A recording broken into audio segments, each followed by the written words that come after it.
Le lac silencieux est un niveau que plusieurs explorateurs ont rencontré en traversant d'autres niveaux avec des forêts denses et sombres. Les recherches ont montré que chaque instance du lac silencieux est identique. On ne sait pas si deux personnes peuvent entrer dans le niveau en même temps. De plus, il est prouvé que toutes les instances apparaissent tard dans la nuit.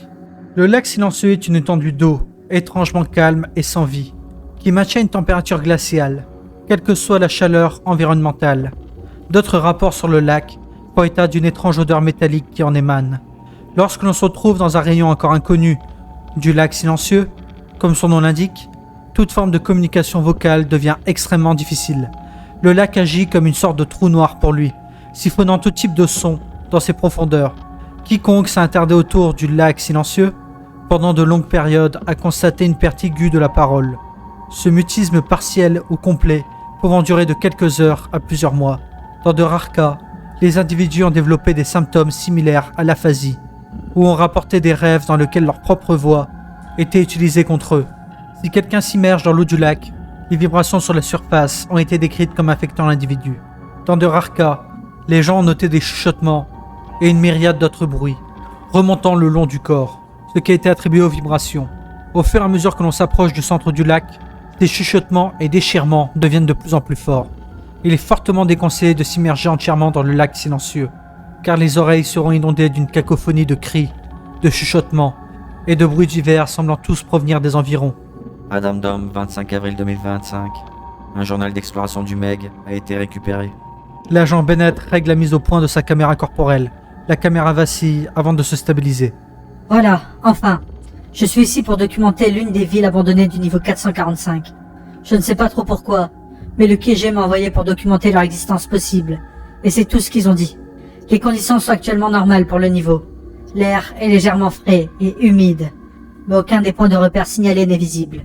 L'agent Bennett avance dans la forêt, frôlant un feuillage clairsemé qui couvre brièvement la caméra. Je ne sais pas exactement ce que je cherche, mais jusqu'à présent, il semble que quelqu'un ait pu emprunter ce chemin, à un moment ou à un autre. La forêt est beaucoup moins dense. Cela me donne l'impression que quelqu'un est déjà venu ici. La visibilité s'ouvre et le feuillage a été dégagé. L'agent Bennett ajuste la mise au point de son appareil photo, révélant un grand lac ouvert. Très bien, c'est nouveau.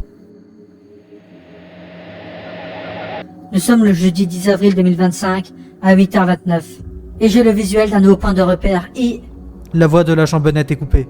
J'ai dit, nous sommes le 10 avril 2025 à 8h29 et j'ai le visuel d'un nouveau point de repère D'accord, qu'est-ce qui se passe? L'agent Bennett commence à essayer de parler, sa voix étant coupée à intervalles irréguliers. Le son semble être attiré vers la zone du lac. Je vais enquêter plus en avant.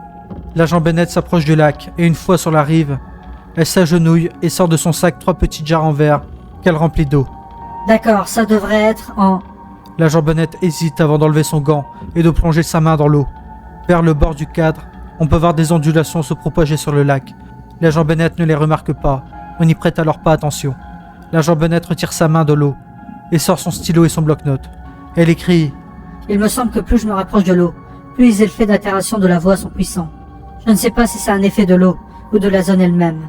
Je vais faire des tests sur le terrain et je vous ferai part de mes conclusions. L'eau est aussi anormalement froide. » Quelque part, hors de la caméra, on entend une grande éclaboussure. La caméra s'oriente vers la direction du son.